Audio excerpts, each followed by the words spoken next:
Across the ocean in the UK, a moral crisis is developing after a baby was born using the DNA of 3 different people. The experimental technique is meant to prevent passing on rare genetic diseases such as epilepsy and heart problems.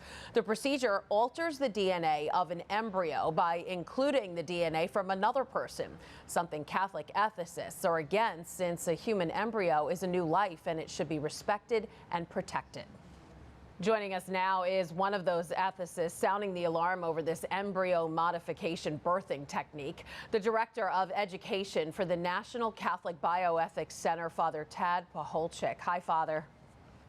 Hi, Christine. Good to be able to join you. Thanks for being here. So first, explain the process of this technique for people at home who may not understand it. In order to make one person, they essentially have to destroy 2 others, right?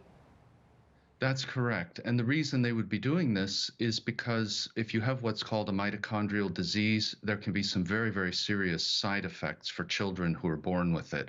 So this is being offered as a kind of therapy, but it's not actually a therapy. What it is a cobbling together of a brand new embryo out of the parts of other embryos.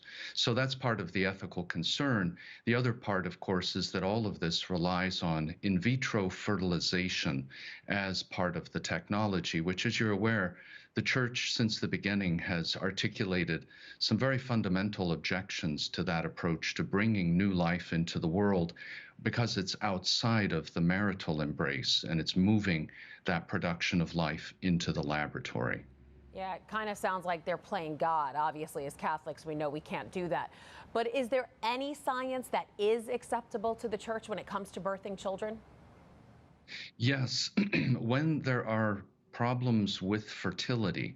So, for example, you might have a woman who has a blocked fallopian tube, and you could do a surgery that would clear the blockage, and that way she could conceive normally with her husband. So any of those approaches that respect the natural process and just address an underlying issue, those will always be acceptable to the Church, and they'll be fine. Okay, and now while researching this topic, I came across an article from MIT which says this technique could actually backfire and create babies at risk of severe disease before you use the word therapy. It's not really that. Yes.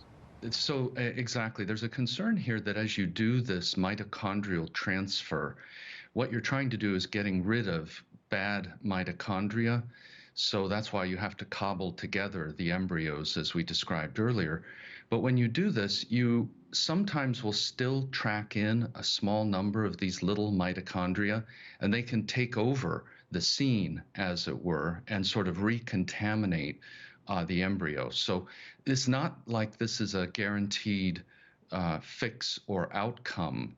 It's very much in its infancy at a very, very early stage. Only about 5 babies in the whole world have been born this way. All right, and we will definitely continue to follow this. Father Tad Pacholczyk, Director of Education for the National Catholic Bioethics Center, thanks so much for your insight. Well, thanks for having me. Great to be able to join you today. Hi, I'm Christine Persichetti, anchor of Currents News. If you like what you saw, please hit the like button on this video. And if you want to see more content just like it, subscribe and click on the bell for notifications. Thanks for watching, because we are putting your faith in the news.